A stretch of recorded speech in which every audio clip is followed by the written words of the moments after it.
Hello and welcome to daily affairs. तो इस video में हम लोग बात करेंगे घाघरा रिवर के बारे में। तो अगर हम घाघरा रिवर की बात करें तो घाघरा रिवर को हम लोग कर्नाली रिवर के नाम से भी जानते हैं और इसे हम लोग नेपाल में कर्नाली रिवर कहते हैं। इसे हम लोग सरयू नदी के नाम से भी जानते हैं और इस सरयू नदी के किनारे कौन सा शहर बसा हुआ है? अयोध्या शहर इस नदी के किनारे बसा हुआ है।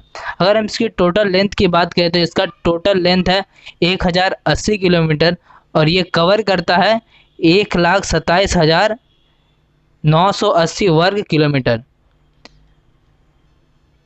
ये इसकी टोटल बेसिन एरिया है। अगर हम इसकी ओरिजिन की बात करें तो इसकी ओरिजिन है मापचाचुंगो ग्लेशियर, जो कि तिब्बत में मानसरोवर लेक के सामने स्थित है। तो इसकी ओरिजिनेट कहाँ पे होती है ये ओरिजिनेट होती है तिब्बत में, फिर ये इसके बाद नेपाल, फिर भारत में ये बहती है। तो ये 3 देशों से होकर गुजरती है, इसीलिए इसे ट्रांस बाउंड्री रिवर कहा जाता है। तो अगर हम इसकी कोर्स की बात करें तो इसकी कोर्स स्टार्ट होती है तिब्बत पठार से, जो कि कहाँ पे स्थित है? चाइना में स्थित है। और ये कितनी, इसकी हाइट कितनी है? 3,962 किलोमीटर। और ये मिलती है इसके बाद जाके शारदा रिवर से, कहाँ पे? ब्रह्म घाट में, जो कि भारत में स्थित है।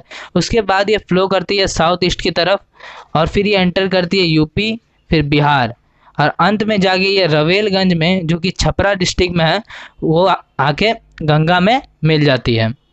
तो यहाँ देखिए ये कोर्स, तो यहाँ से ये स्टार्ट होती है बहना, यहाँ से स्टार्ट होती है। उसके बाद ये तिब्बत से निकलने के बाद मापचाचुंगो ग्लेशियर फिर नेपाल में एंटर करती है और नेपाल की सबसे बड़ी नदी ये घाघरा नदी है। और आपको ये पता होना चाहिए कि अगर हम वॉल्यूम के हिसाब से बात करें तो गंगा की जो सबसे बड़ी ट्रिब्यूटरी है वो है घाघरा रिवर और ये लंबाई के हिसाब से गंगा की सेकंड सबसे बड़ी ट्रिब्यूटरी है। और इसके बाद फिर ये आती है नीचे, इधर नेपाल में एंटर करने के बाद साउथ ईस्ट बहती है, फिर ये यूपी में एंटर की, इसके बाद यहाँ पे जाके ये जाके रवेलगंज में जाके गंगा में तो मिल जाती है।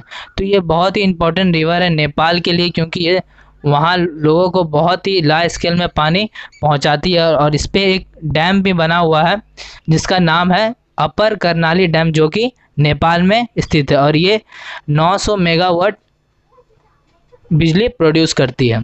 और अगर हम इसकी ट्रिब्यूटरीज की बात करें तो इसकी जो लेफ्ट ट्रिब्यूटरीज है वो है बहरी, सरजू, कुआना, राप्ती। तो ये इसकी लेफ्ट ट्रिब्यूटरीज है। और इसकी जो राइट बैंक ट्रिब्यूटरीज है वो है सेती रिवर, शारदा और बूढ़ी गंगा। तो ये इसकी राइट ट्रिब्यूटरीज है। और इस नदी के किनारे बहुत ही इम्पोर्टेंट शहर बसे हुए हैं, जैसे कि मैंने आपको बताया अयोध्या। अयोध्या इस नदी के किनारे ही बसा हुआ है, जो कि राम का जन्म स्थान था। और भी जगह जैसे कि फैज़ाबाद, बलिया, छपरा और ये सब शहर भी इस नदी के किनारे बसे हुए हैं। और इस नदी के किनारे एक बहुत ही फेमस नेशनल पार्क है जिसका नाम है दुधवा नेशनल पार्क। तो अगर हम लोग दुधवा नेशनल पार्क की बात करें तो दुधवा नेशनल पार्क को वाइल्ड लाइफ सेंचुरी बनाया गया कब? 1958 में। और किस वजह से बनाया गया? ये आप जो देख पा रही है स्वैम्प डियर है, इसी के कारण इसे वाइल्ड लाइफ सेंचुरी घोषित किया गया। और इसे नेशनल पार्क कब बनाया गया? 1977 में इसे नेशनल पार्क घोषित किया गया।